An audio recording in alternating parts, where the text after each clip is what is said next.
Okay, so let's move on to the Eastern Conference. So the Bucks and the Celtics, the two best teams in the East, especially now that the Nets kind of imploded.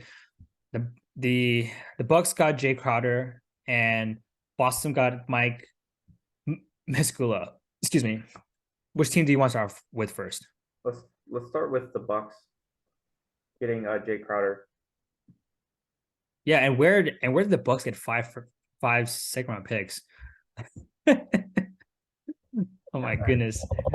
Uh So they gave a well, I mean, hey, they need another 3 and D guy because the Bucks also have a million 3 and D guys as well. So it's really interesting. But why not have more depth in for a contender? Like you know how we talked about earlier with the Nets having a lot of wings. Well, I mean, the Bucks are a contending team, and they kind of need all the bodies they can get for 3 and D, right? yeah. Because they also have like I believe Wesley Matthews is another 3 and D guy they have.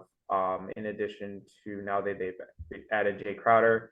He has fresh legs, right? He hasn't played this whole season, so he's definitely ready to play. Joe Ingles on the team, Grayson Allen, like they have a ton of like 3 and D type of players to Yeah. help to shore up that bench. Yeah. I will say that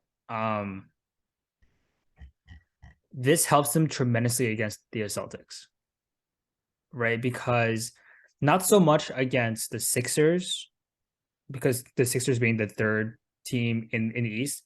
But the reason why this helps them so much against the Celtics is because obviously the Celtics' two best players are Tatum and Brown, right? So now if you're the Bucks, you can throw Holiday, Matthews, Connaughton, Crowder at Brown and Tatum, right? Have and also Middleton for to a lesser degree, depending on how much you want to have Middleton guard Yeah. when you rely on him to score. So you have basically five wings. Holiday's not really a wing, but he can literally guard almost any positions that's not a center, right? You have so many wings to throw at Tatum and Brown that it makes this so much more of an even fight, right? So um this helps the Bucks against the Celtics, assuming that's who they play at some point in the playoffs. This helps them tremendously. Now, in terms of if the Bucks make it to the finals, depending on who they play, it may or may not help them. Like if they play against the Suns, having another guy to throw at Durant slash Booker and having Crowder to play against the Suns who knows the Suns playbooks, that's helpful, right? But if they play against the Nuggets, might not be as helpful because you don't need as much perimeter defense against the Nuggets as you do against the Celtics or the Suns, right? So Right. um Nuggets are more interior. against the Celtics, Crowder helps them tremendously. Against the Sixers, Nuggets, maybe not as much. Yeah. Um They have a lot of basically have a lot of bodies to throw at the Celtics or any team that's wing heavy.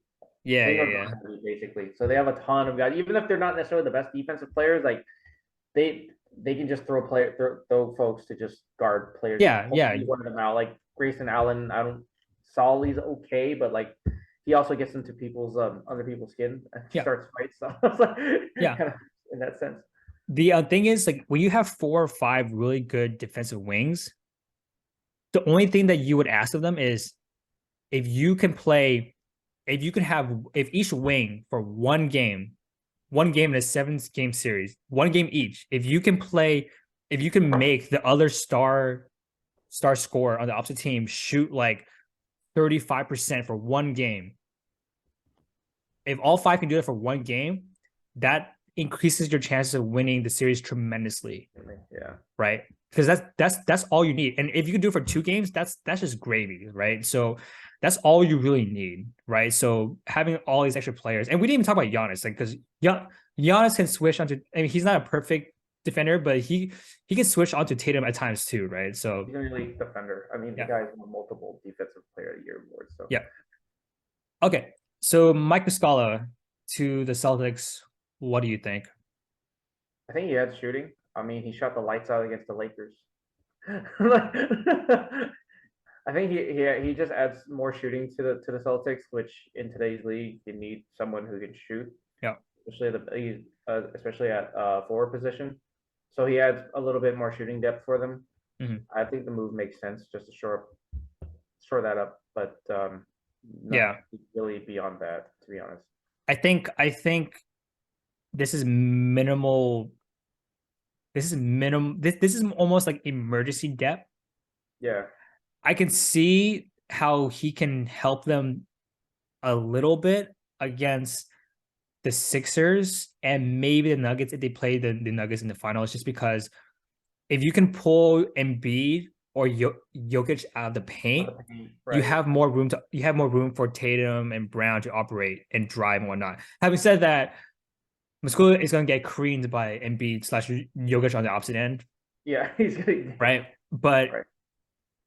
if you're able to take advantage of certain plays, certain spots in the game, that's where I can see him being kind of valuable. But in terms of overall scheme of things, minimal increase. Like, because basically, like if their entire team is healthy, he's not going to play, right? If Probably not. because they're going to play Smart, White, Brown, Tatum, Williams, both of them, Horford. Like they have plenty of and Brogdon as well. So if the Celtics are all healthy, Muscala's not going to see any playtime in the playoffs. So it's more like emergency depth, right? Um, okay. Pretty much. Anything else on the Celtics and the Bucks before we move on? No, that's about it. Yeah, it's nothing. They did have minimal changes outside of the things that we just mentioned. But all for the Celtics, minimal changes. I think the Bucks getting Jae Crowder is a big deal. So Yeah, agreed.